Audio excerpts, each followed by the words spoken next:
So, imagine me sitting in my cubicle some 30 years ago and thinking, hey, I think I could be a cartoonist with no experience whatsoever, none, no drawing classes, just nothing. Oh, I did take one drawing class in college. I got the lowest grade in the class. So it was ridiculous for me to think that I had a shot as a cartoonist. As you know, if you're watching this, things worked out for me really well with no experience whatsoever. As that started to take off, a publisher noticed an article I wrote in the Wall Street Journal and said, "Hey, how would you like to write a book? Not a book of cartoons, but like a real book about the office and office culture." Well, I had never taken a writing class except one day class in business writing. That was it. And I had no idea how to write a book. And if I'm being honest, I rarely read books. I'm not even a reader. I mean, I read tons of stuff on the internet. I skim things. So I am actually reading and absorbing all the time. But I'm not really a big book reader. I can't remember the last time I read an entire book. I tend to pick parts out of it and read summaries and that sort of thing. So I said, oh, I'll give it a shot. So that book became a #1 New York Times bestseller with no experience whatsoever. Later, somebody said, hey, we got a lot of Dilbert fans here. How would you like to give a talk to our group? It was a big energy organization. And they said, do you give public talks? And I said, no, I don't. In fact, I don't have any experience on that. It's something I've done exactly 0 times, not counting little presentations to the work group and stuff like that, which is very different. So, but I said, I'll give it a shot. If you're willing to overpay me, I'll go do that. So with no experience whatsoever, I went up to Canada, which is where it was, and gave a speech. I'd have to say it was terrible. I'm not being humble, not being modest whatsoever. I'd never done this. I was trying to be funny. It wasn't very funny. Didn't really have much of a point to it. But they were happy because really they just wanted to meet the guy who did Dilbert. Now, as time went by, I got other offers, and I practiced and I learned, and I became one of the most highly paid speakers in the world. So 20 years ago, I was offered up to $100,000 to speak for an hour. So that's the rate I was getting. So that was 3 businesses in a row that I had no experience in, none. Did okay. So here's the point. How much experience did Steve Jobs have when he founded Apple Computer? None. How much experience did Bill Gates have when he founded Microsoft? None. How much experience did Henry Ford have when he created Ford Motor Company? None. Right? How much experience did Apple Computer have when it created the first iPhone, first smartphone? Well, you could say they had some related experience and they hired smart people, but anybody could have hired smart people. So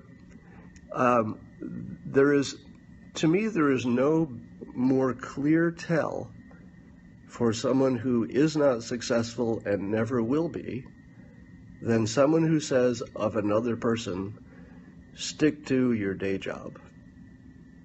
All right? Now, certainly there are plenty of people who try things and fail, and probably more of them try and fail than try and succeed.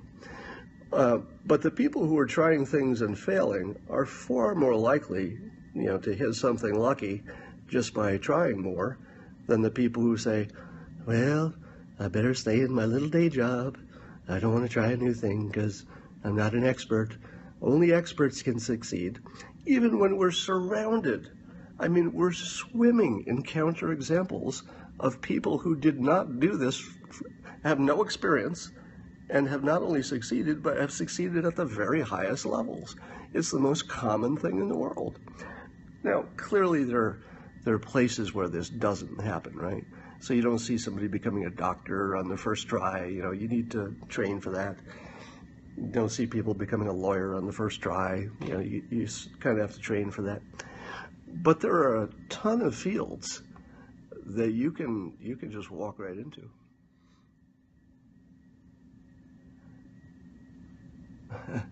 Yeah, Facebook is another example. How much experience did Mark Zuckerberg have in creating a social platform? None. But it gets better. It gets way better than that. How much experience did Mark Zuckerberg have in managing a fast-growing company? None. None. How much experience did he have in managing an enormous company? None. Zero. None. How much experience did Jeff Bezos have? I mean, I could go all day, you know, if you want. I could do this all frickin' day long.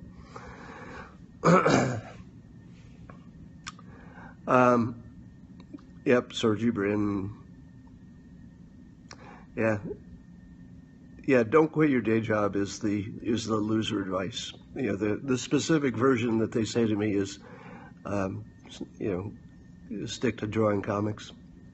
I actually wrote a book called Stick to Drawing Comics, Monkey Boy, because so many people have told me to stay in my little box.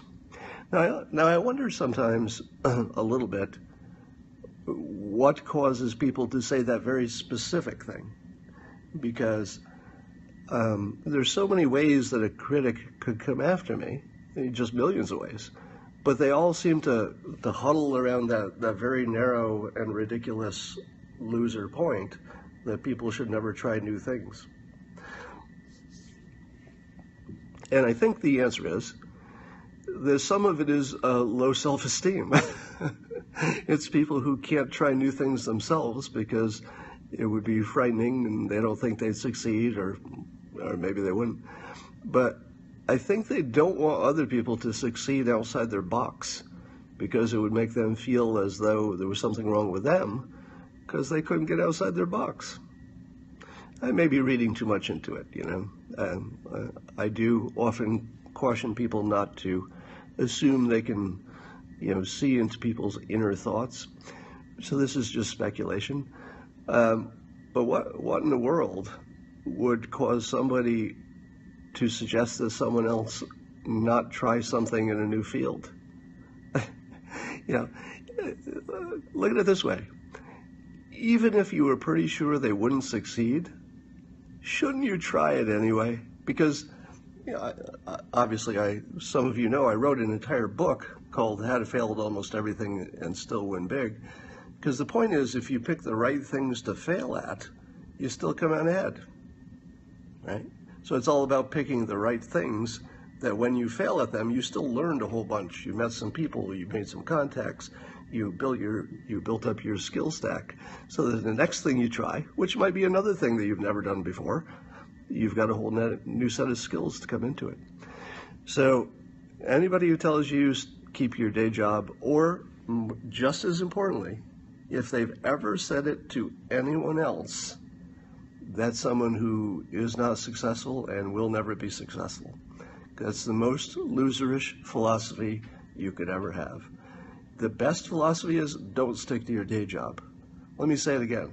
Here's the best. I don't give advice. All right. So my philosophy is not to give advice. And again, I wrote a whole book that looks like advice, but I made a big deal of saying, no, this is just some examples. You know, you have to come up with your own advice. But if I could violate my rule just this one time, I'm going to give you all some advice. It's the best advice you'll ever hear. Don't stick to your day job. And I'm going to end on that. Remember, don't win small with your day job. Win bigly. Do something better.